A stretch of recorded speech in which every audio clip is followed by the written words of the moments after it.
Angelicus Spurbs. Hi, and welcome to Spurbs Herbs episode 83. Today we're going to be talking about excuse me, and let me do that again. Excuse me. Wow. Okay. Let me do another click. Hi, and welcome to Spurbs Herbs episode 83. Today we're going to be talking about another Chinese herb, Zisuye, or Perillae Folium, also known as simply Perilla Leaf.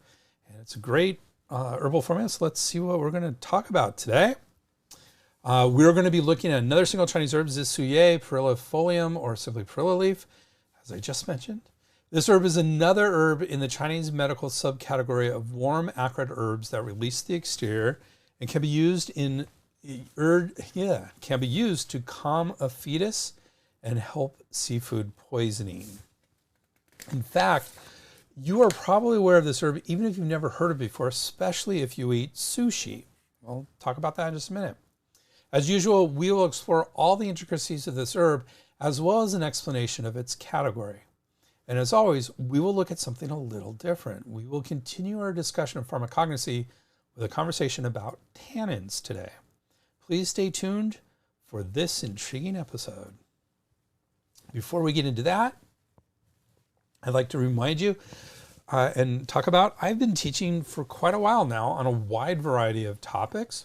If you like this podcast and want to explore more of my courses, they are available at www.integrativemedicinecouncil.org. That's Integrative Medicine Council, COUNCIL.org, and include a ton of different topics, including my drug herb series, looking at drugs and how they interact with herbs and vice versa, several ethics and safety courses, Chinese medical research, several treatment of condition courses such as arthritis, neck and back pain, COVID, and depression and anxiety, and one of my favorite courses, the Chinese Herbal First Aid Kit. And they're all at a reasonable cost, full stop. They're reasonable cost, period. But you can also get an additional 20% off with the code SH20OFF, SH for Spurbs Herbs, 20 off. And that is all lowercase, SH20 off. You get 20% off our already low prices. So don't hesitate. Go check out the courses. There's lots of cool ones. If you can't find one that you're interested in, let me know. Let me know what you're interested in. I'll make one up for you. So with that, let's talk about pharmacognosy and tannins. In our last episode, we discussed pharmacognosy and glycosides based on my new class on pharmacognosy and Chinese medicine in the Integrative Nutrition series. Today, we will discuss another category of secondary metabolites commonly found in plants, tannins. As a reminder, primary metabolites are necessary for life and include fats, carbohydrates, and amino acids and proteins, all of which can be supplied by plants. Secondary metabolites, which may not play a direct impact on life but may be important for health, these may include vitamins and minerals, are also present in plants. And then there are at least 1 million other compounds in plants, and that is where we start to look at how they may affect our bodies and health.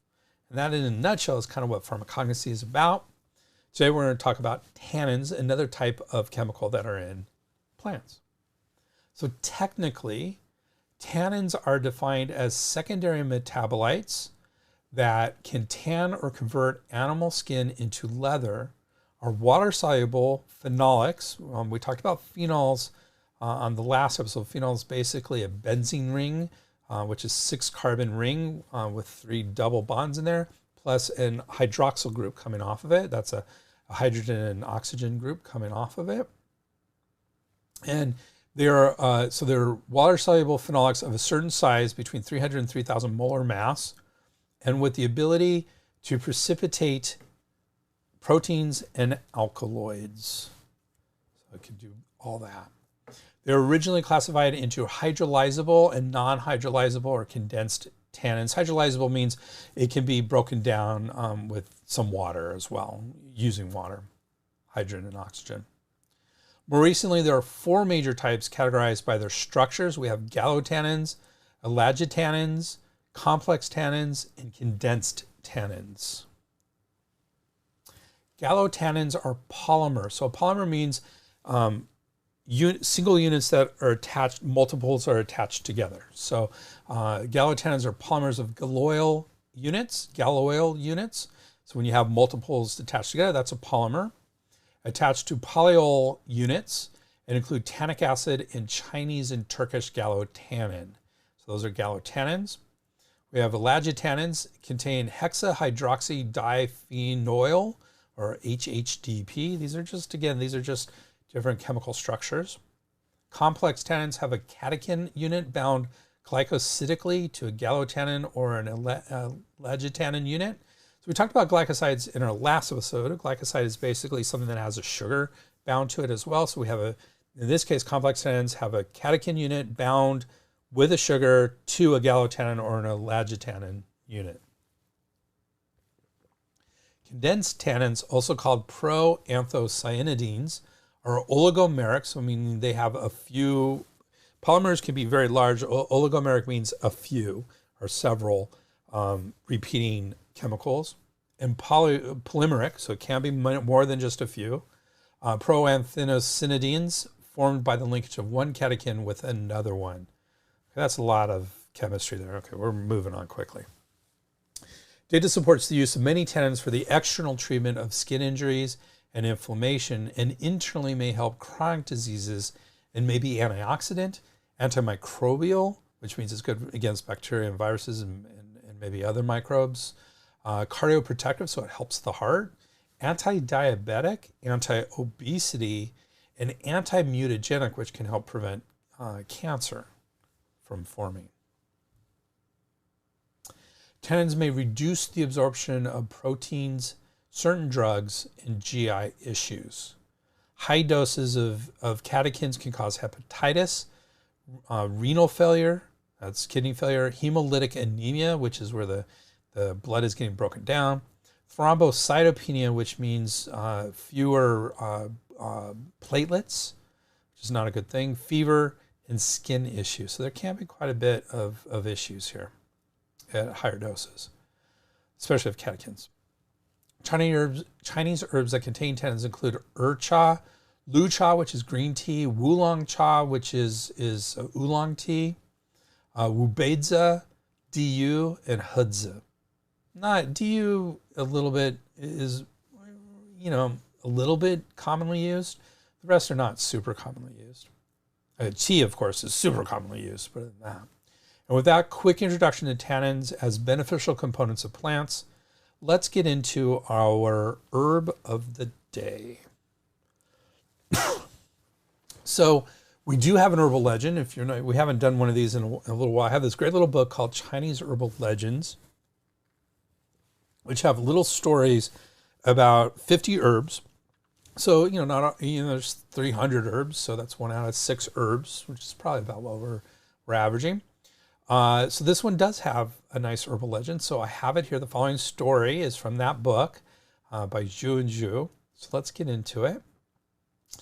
On the Double Ninth Festival, a group of rich young men had a crab eating contest in a wine shop. Because the crabs were delicious, they ate many.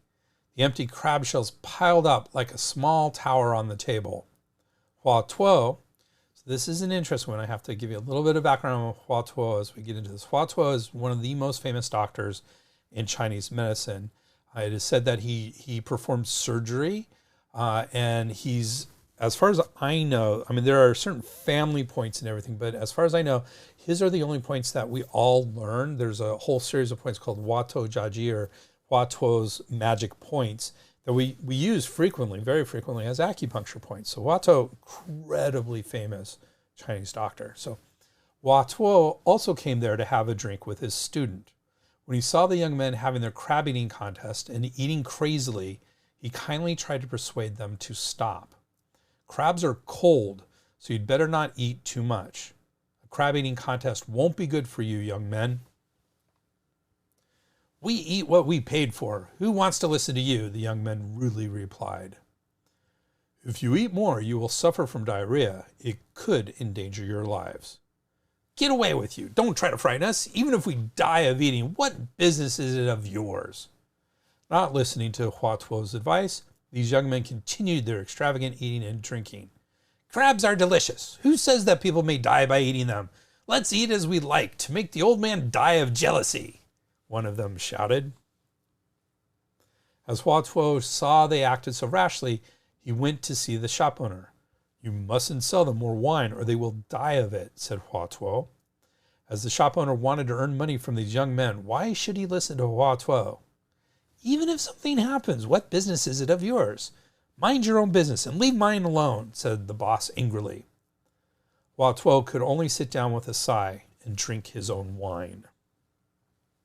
At midnight, the young men suddenly cried out that they were suffering from stomachache. Some of them were even sweating all over, and some rolled about under the table. What's wrong with you? The owner hurriedly asked. We are suffering from some serious stomach aches. Please help us and send for a doctor at once. Where can I find a doctor at midnight? Please help us, otherwise we will die. I am a doctor, Hua Tuo said, and came over to them.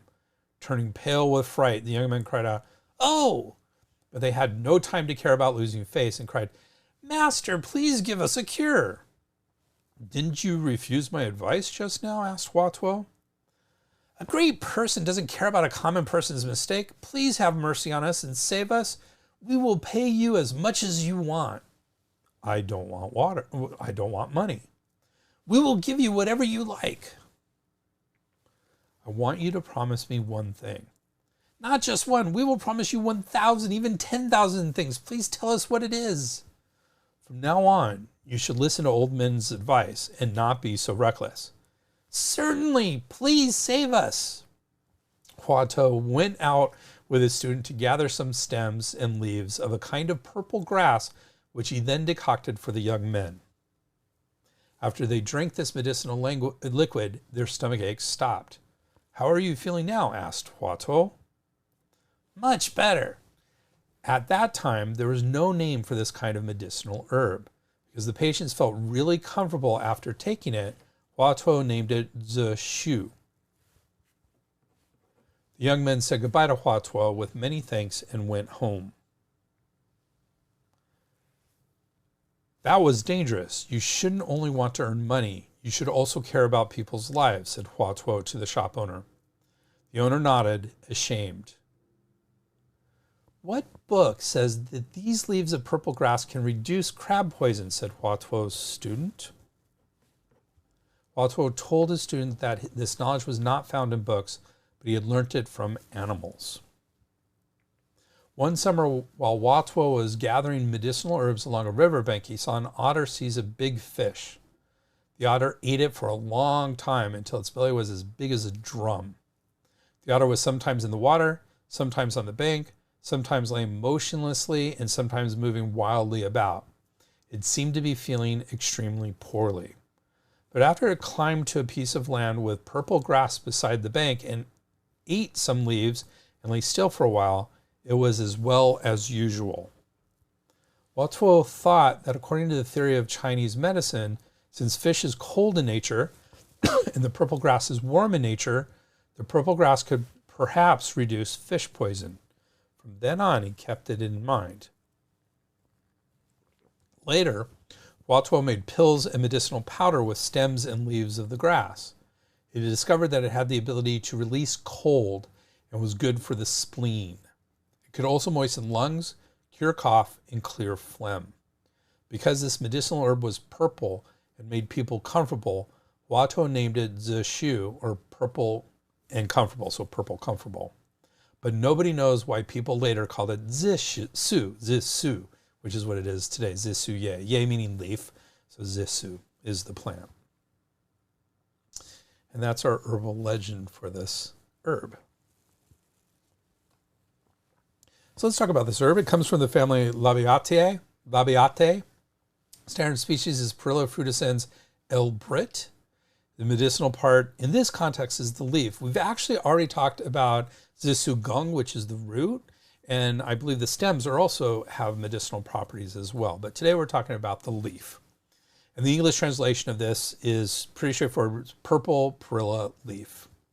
Other names for this include beefsteak plant, Japanese basil, Japanese melissiae, purple mint, purple perilla, shiso, salam, wild coleus, Korean Perilla, Suye, Zisu, Jasuye, and in Japanese, Shisoyo, and in Korean, Jasoyop, Yop, Jasoyeop. I don't know how to pronounce Japanese or Korean, so I'm doing my best and apologize.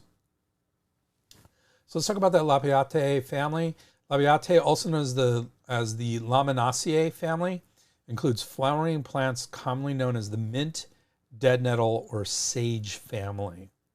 Generally, Laminaceae is considered the more correct name, though Labiatae is a correct alternative.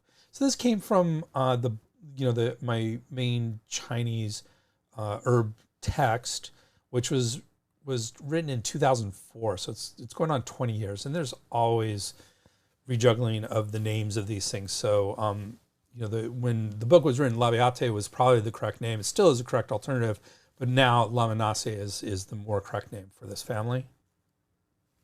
And this family includes many aromatic culinary and medicinal herbs, including basil, mint, rosemary, sage, savory, marjoram, oregano, hyssop, thyme, lavender, salvia, catnip, oriental motherwort, and perilla. There are approximately 236 genera and up to 7,500 species in this family. And the flowers are usually bisexual, so they have both male and female parts on them. So that's a quick overview of the family. Let's get back into Zisuye or Perilla. So according to Bensky and his team, so we have, as you may recall, we have three main texts we look at single herbs, and then a couple other texts as well. So the three, one of them is Bensky et al., and they say the dosage is 5 to 9 grams. Our other text is Chen and Chen's text, which basically agrees with 5 to 10 grams, so slightly different. But pretty much the same. Bensky's a little bit more traditional, so they tend to go with multiples of 3, so 6 to 9, 6 to 12, 6 to 15, which is based on a traditional measurement. Chen is a little bit more modern, and they tend to go with 5s and 10s just to make it a little bit easier in a modern context. So 5 to 9 and 5 to 10 are basically the same. Brandon Wiseman, however, say the dose is 3 to 10, so it goes lower in decoction, but 30 to 60 grams can be used for fish or crab poisoning, so a much higher dose for fish or crab poisoning. And Brandon Wiseman is our third major textbook that we look at. So the category for this herb, Bensky and his team put this herb in the warm, acrid herbs that release the exterior subcategory under herbs that release the exterior. Chen and Chen say it is in the wind cold releasing herbs subcategory under the exterior releasing herbs category. So exactly the same. They just, one talks about what the herb is, what the structure of the herb is, warm and acrid. And the other one is what it does. So it releases wind cold. So, but they're both exactly the same category. And Brown Weissman say it is a warm, acrid, exterior resolving medicinal under the exterior resolving medicinals category. So they all pretty much agree. There might be a little bit of translational difference, but they all are basically saying the same thing. All three of our sources say it is acrid and warm, so spicy, acrid, and warm, and it enters the lung and spleen channels. But with Bensky, they also add it is aromatic. It's an aromatic herb. So this is interesting. I always love it when our sources differ. So Bensky et al. And Chen Chen, who are the two books that actually include first mentioning original sources for the herb, they disagree on the original source for this herb. Bensky et al. Says it was first mentioned in the Materia Medica of Medicinal Properties, or the Yaoxing Ben Cao, written by Zhen Chuan during the Tang Dynasty, or around 600 CE. Chen Chen say it was first mentioned in the collection of commentaries on the classic of the Materia Medica, the Ben Cao Jing Ji Zhu by Tao Hong Jing in 480 to 498 CE, so at least 100 years before that. So, of course, when there's a discrepancy like that, I want to go, okay, how can I resolve this discrepancy? So another article written by Wu in 2023 says the first mention was during the Western Han Dynasty, which went from 202 BCE to 220 CE, so 400-year period. But the first medicinal use was recorded around 500 CE in the miscellaneous records of famous physicians, Mingyi Bie Lu. So Wu actually kind of agrees with Chen Chen that it's around 500 CE, but says it was in a totally different book. So what I get 3 different sources, say 3 different original sources for this herb. Not being an herbal historian and access to having original versions of these books, I can't say which is right and which one isn't. All I can say is there's controversy over this, but at least it seems to be, at least medicinally, around 500 or 600 CE. So let's talk about herbs that release exterior. We have now discussed this category and subcategory of herbs several times during our adventures examining Chinese herbs, and we will repeat that information here because it completes everything that is going on. And without this in this context, I think it would hurt our episode. So I'm going to go over it again. So if you've heard it before, I apologize and appreciate you continuing listening, of course. But let's get into it again. It's a good reminder. These are important herbs. So according to Bensky et al., exterior releasing herbs are those that release disorders lodged in the very superficial levels of the body. When external pathogenic factors, including wind heat, wind cold, wind dampness, and summer heat, invade the body, they first attack its superficial exterior aspects. Symptoms associated with the exterior then appear: chills, fever, headache, stiff neck, and general muscle aches.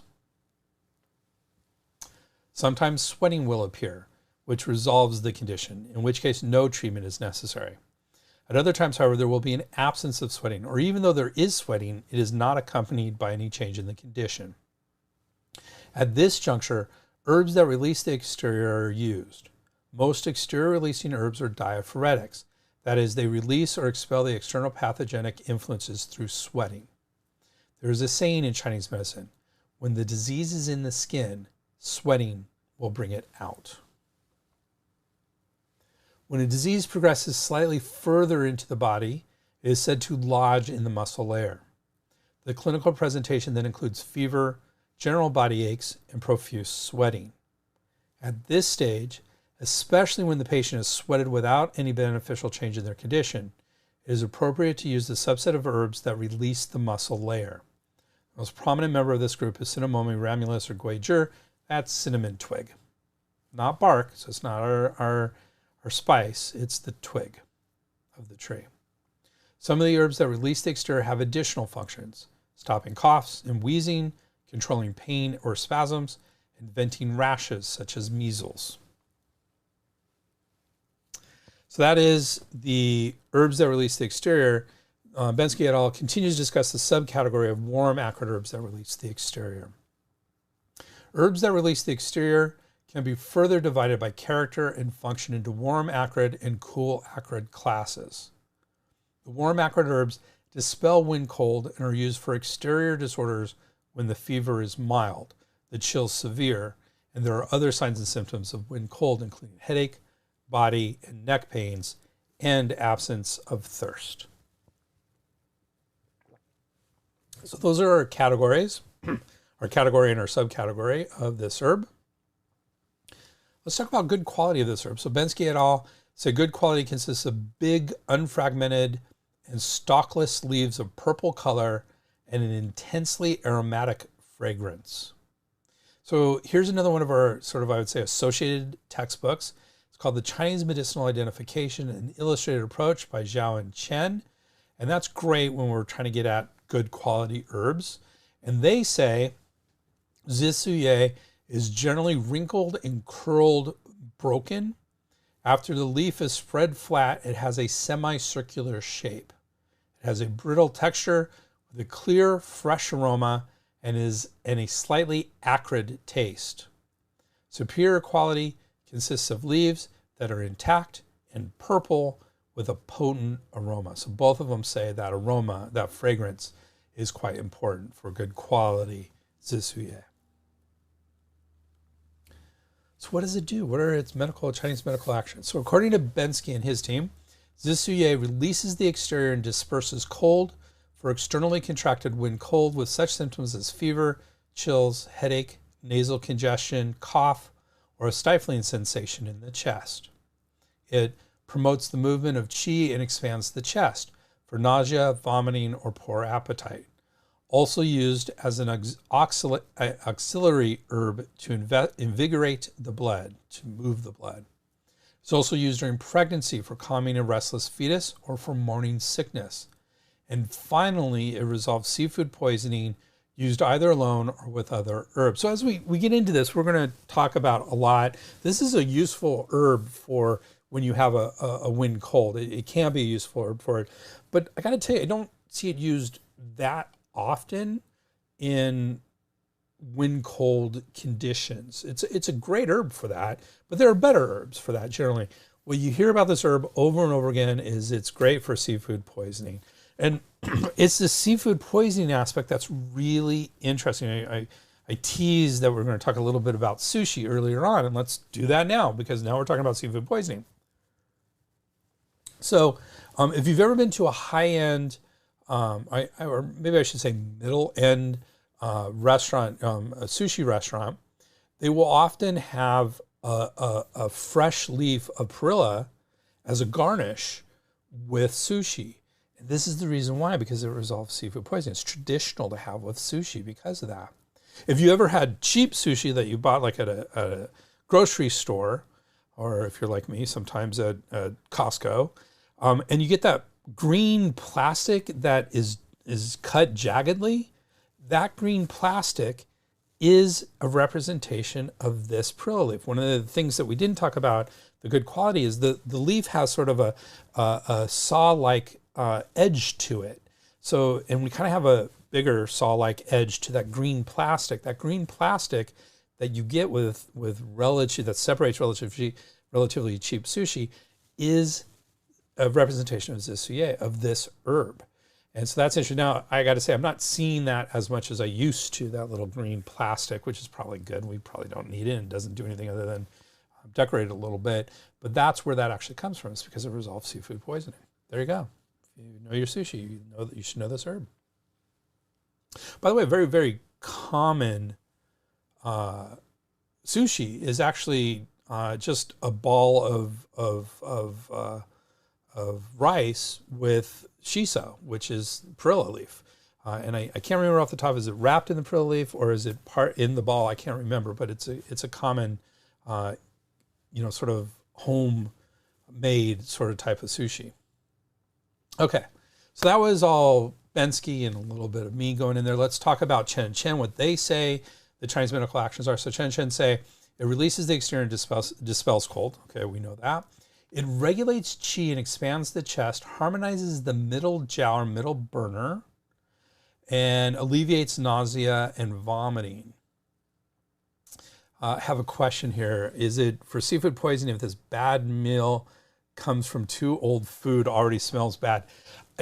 The answer to that is yes, it's supposed to help that, but I would probably suggest don't eat the smell bad food before, and so then you wouldn't have to eat the perilla. But yeah, that's the sort of thing you can help with. But sometimes seafood's bad and you don't really realize it's bad, and you can help with that. So okay, so back to Chen. So harmonizes the middle jiao, middle burner. We've talked about that in the past in superb herbs. Alleviates nausea and vomiting. It also calms the fetus. So again, there's a calm the fetus herb. We have a few of those in our formulary in the Materia Medica. This is not one of those. I like this herb a lot because it not only calms the fetus, but also can help morning sickness. It's great for nausea and vomiting. So I really like this herb, but it's not commonly used for that. I think of other herbs first when I think about calming the fetus, but this is definitely an herb I keep in mind because of that anti-nausea aspect of it as well. Finally, what's one of the main things we think about for nausea and vomiting is fresh ginger. And it's the same category as this, same subcategory as this. So yeah, right in there, same thing. So there you go. So finally, they say it alleviates seafood poisoning. So again, we have that seafood poisoning aspect of this.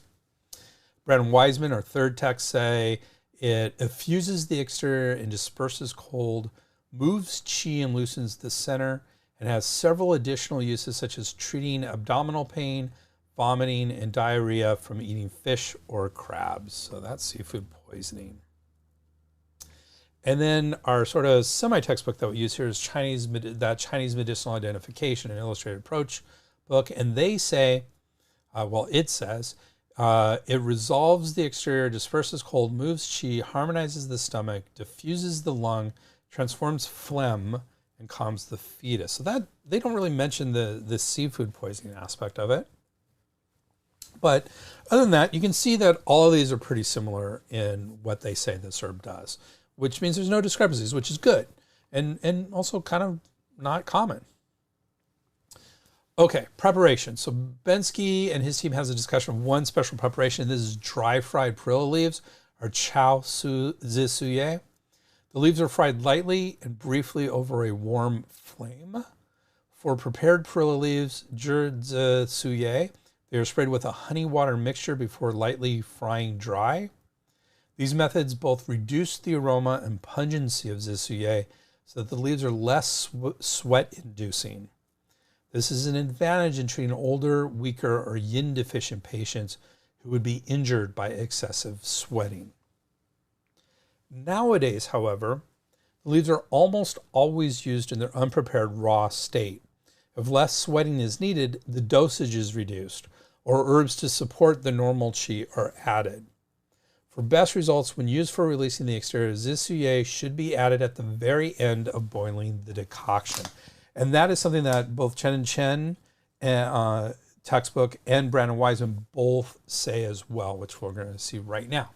Chen and Chen say when cooking the decoction, zisuye should be added last and cooked for only a few minutes.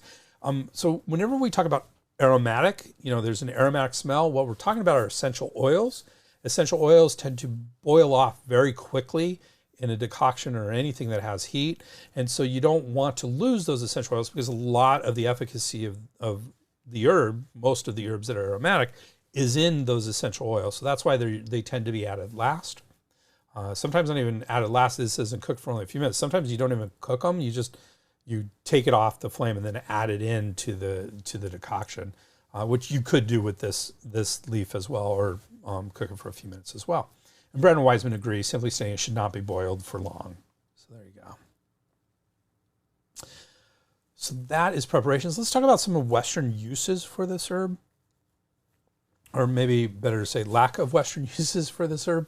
The PDR for herbal medicines does have an entry for this herb, but its indication for use are from Chinese medicine and reiterate a lot of what we've already discussed. So in other words, they don't really have a traditional Western use of this herb in that book, which is pretty much a Western herbal book for the most part. It has some Chinese herbs, but mostly it's a Western herbal book.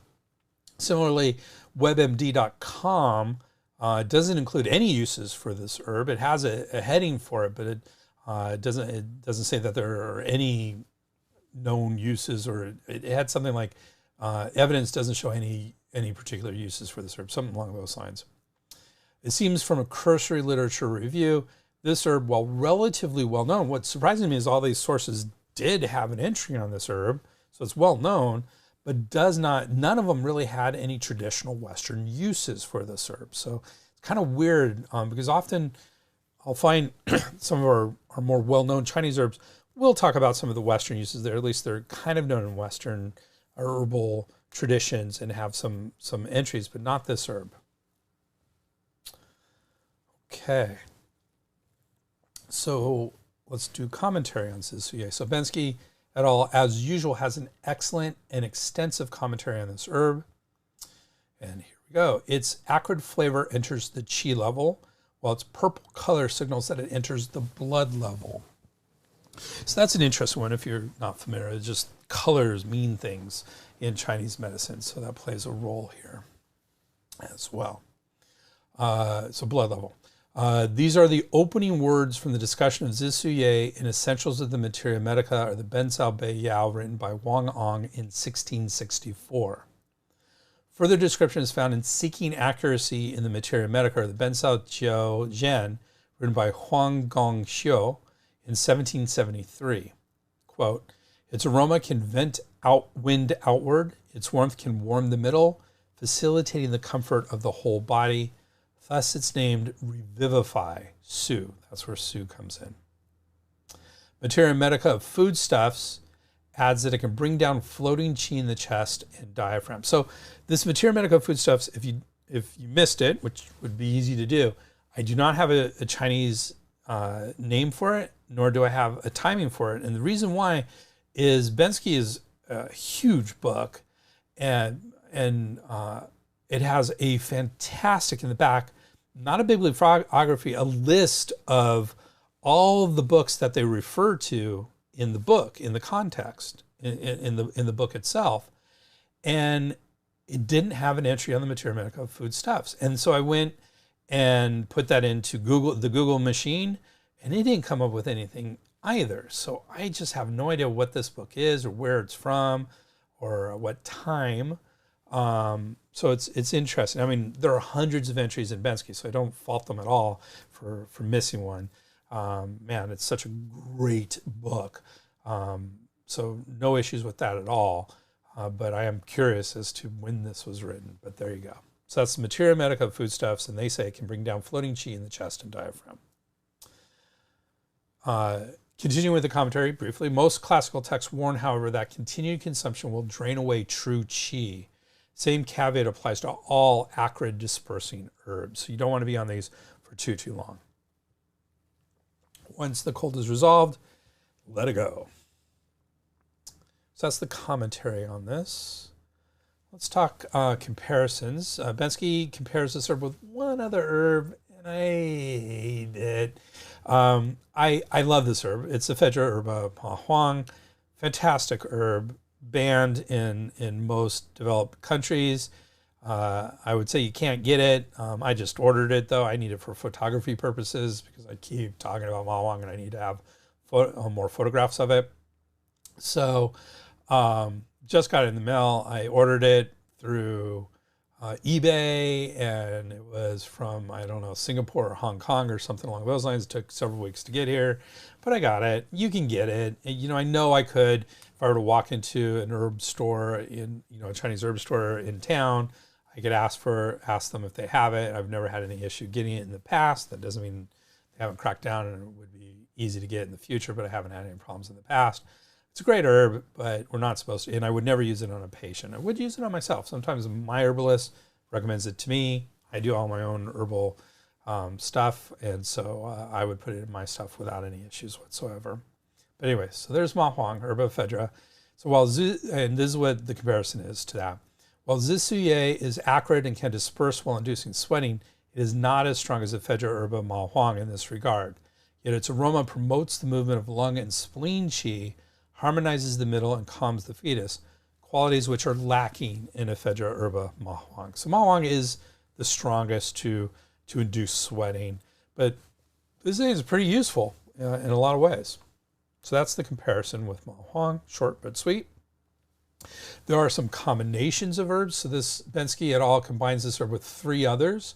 One of those is with Cyperi rhizoma or xiang fu. This 2-herb combination is excellent for treating exterior wind cold where there is a pre-existing qi constraint. This will present with exterior symptoms such as chills and fever, headache, and lack of sweating, with concurrent symptoms of qi stagnation such as stuffy chest, burping, and flatulence.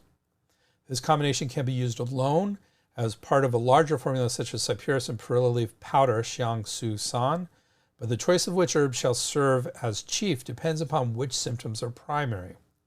Zisuye releases the exterior, but also has the ability to move middle burner qi. The addition of the acrid mobilizing quality of Cyperi rhizoma or xiang fu assures that the congealing cold, which is blocking the protective qi, is released, and that the pathogen will thereby be dispersed via the exterior. Cyperi rhizoma, xiang fu, however, contributes more than just facilitating qi movement. It also moves the qi at the blood level.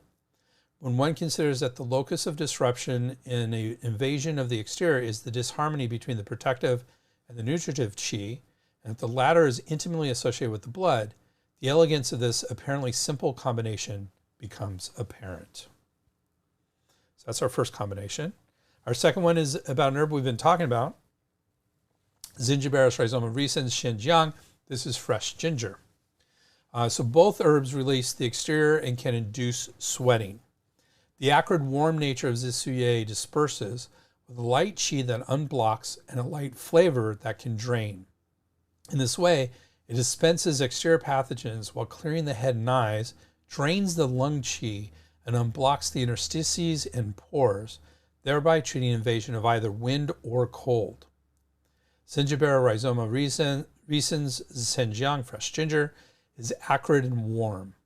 While it can disperse exterior wind cold, its sweat-inducing action is rather weak by itself. Combined with Zisuye, it is much stronger.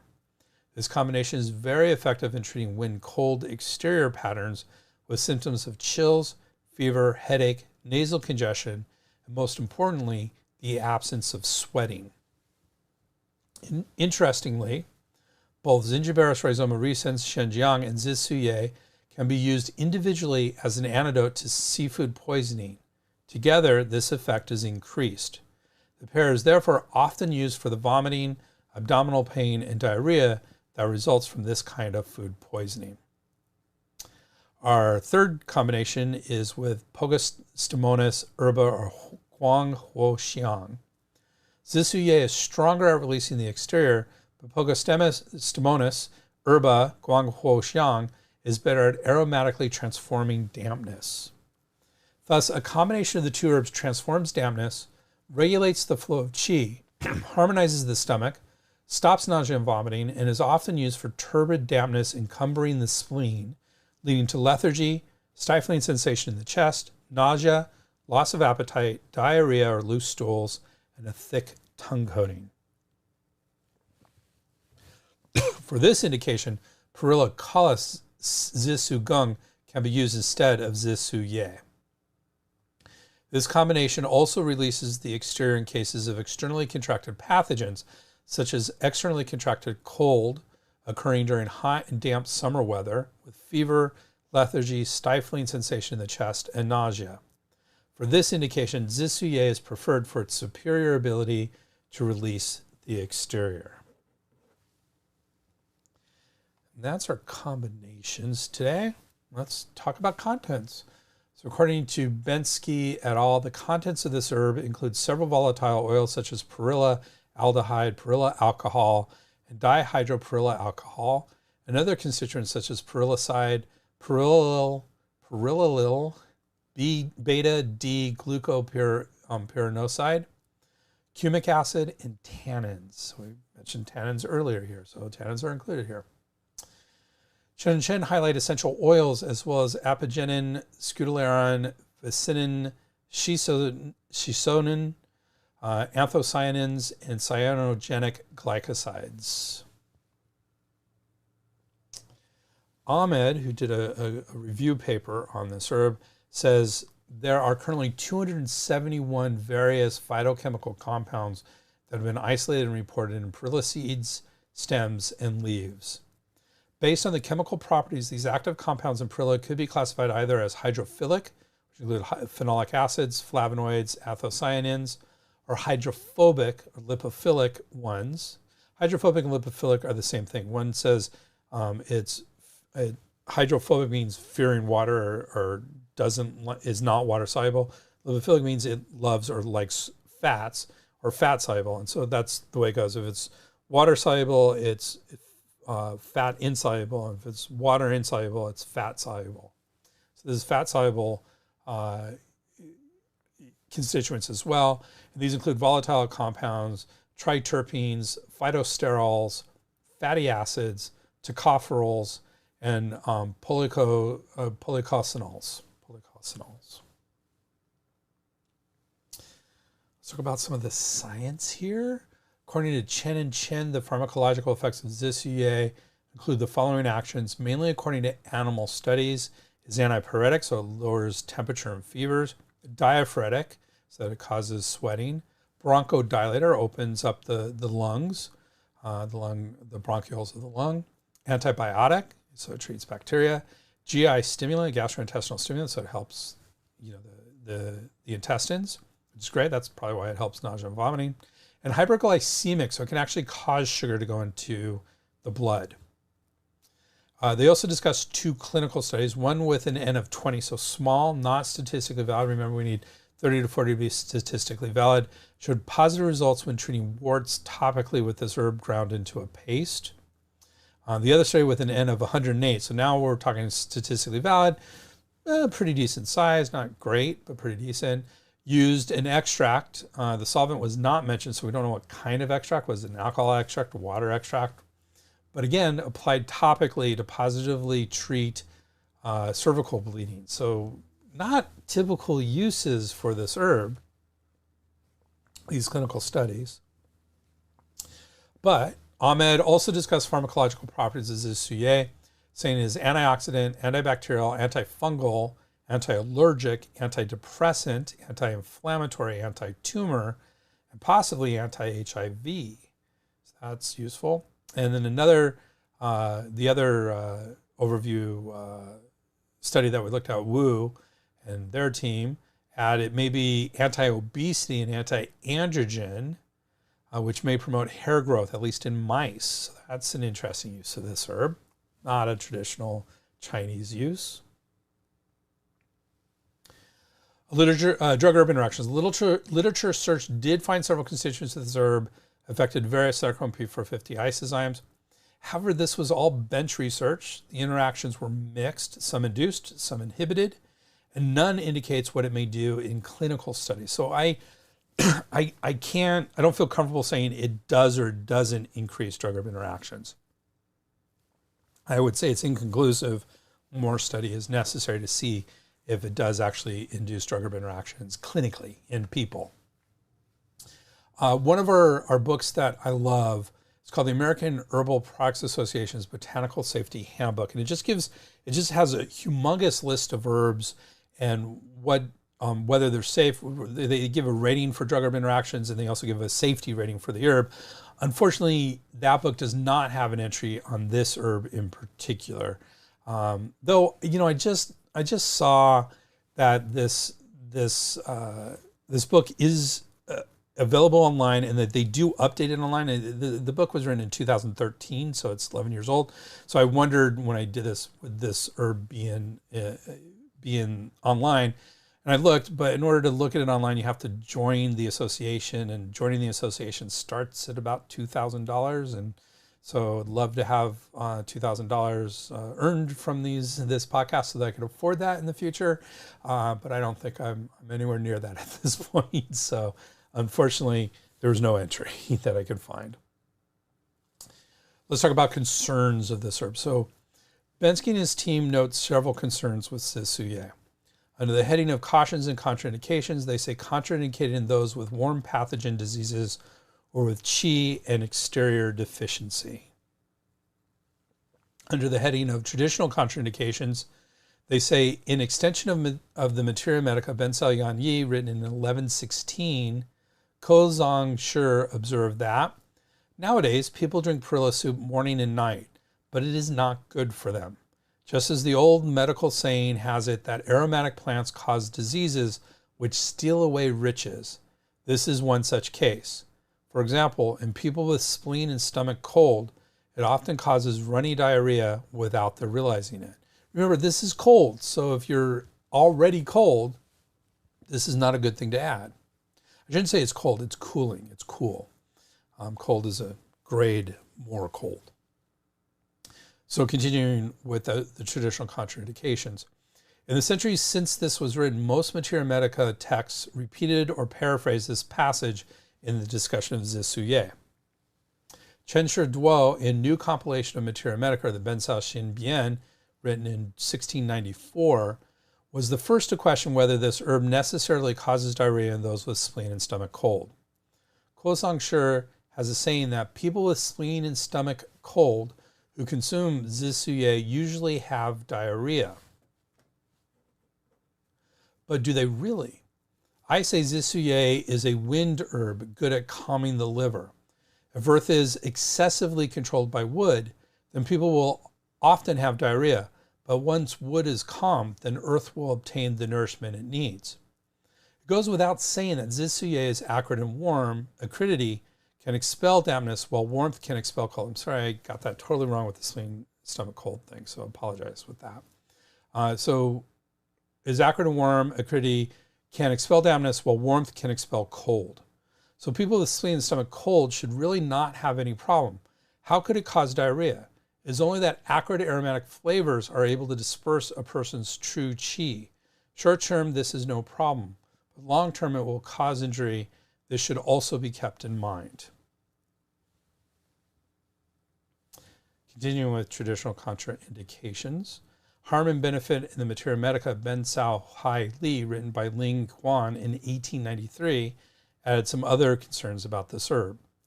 Its flavor is acrid and warm, a plant that is pure yang. Thus, any patient with qi deficiency or weakness of the exterior should not take it, nor should those with heat from yin deficiency, fire causing headaches or nausea. Under the heading of toxicity, they say a large dosage of this herb can raise blood sugar levels and should not be used in those suffering from diabetes. That's interesting. It's the only herb I'm aware of that says that. Continuing with toxicity under Bensky, in one case, 15 grams of the herb, 5 times the suggested maximum dose, taken as a decoction, caused headache, nausea, diaphoresis, restless. I am sorry, let's skip over this. This is not about this herb at all. Please disregard what I just said. We're moving on. So Chen Chen had similar concerns. Since Zisuye is acrid and warm, it can easily damage yin and qi.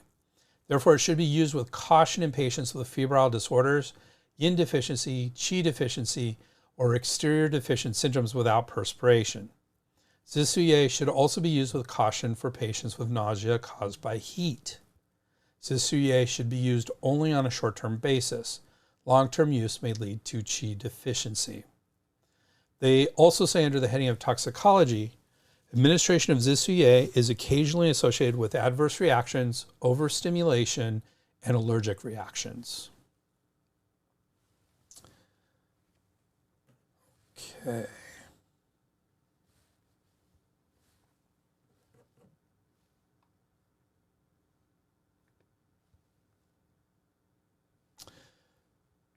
The PDR for herbal medicines says under the headings of nope, sorry, this is again not supposed to be there. Okay, moving on. That's it. We're there. Oh, that was a big one. So today we started our continuing discussion of pharmacognosy. Started with continuing our discussion of pharmacognosy with a conversation about tannins. Then we looked at another single Chinese herb, Zisuye, Perillae Folium, or simply Perilla Leaf. An interesting warm acrid herb that releases the exterior that can also be used to calm a fetus and help seafood poisoning. As usual, we explored all the intricacies of this herb as well as an explanation of its category. With that, we conclude another exploration of a very useful Chinese herb. I love this herb, one of my favorite herbs. Our next episode, we'll be looking at another herb of the world. We're going to be looking at lemon balm, or Melissa officinalis. This is a relatively well-known medicinal and culinary herb with some very interesting traditional uses. As always, we will do our deep dive into this herb formula and look at its traditional uses and its preparation, interactions, and cautions. And as usual, we will be adding something a little different. Will we be continuing our look at pharmacognosy, or we'll do something different as a little different, something a little different? It's going to be another interesting vacation into the exciting continent of herbs. Please join us in 2 weeks. And I'd like to thank you very much for being there today. If you liked this podcast, please do us a huge favor. Describe in your favorite podcast app. We thank you for even considering doing that. That does wonders for us and helps us grow. And remember, you can get this course as well as many others as continuing education units and National Certification Commission of Acupuncture and Oriental Medicine professional development activities at integrativemedicinecouncil.org. That's www.integrativemedicinecouncil.org. And don't forget that 20% off with the code SH20OFF, SH20OFF, all lowercase. And you can always get in touch with me at drgreg@spurbsherbs.com or at our website, www.spurbsherbs.com. That's SPERBSHERBS.com. And as usual, we have a good bibliography. Thank you very much. Appreciate you joining us today. Have a good one. The proceeding was presented by Dr. Greg Sperber. We would like to thank Janelle for all her support and everybody else who contributed to this program. Janelle. Timothy Dobbins, Rogers, Campbell.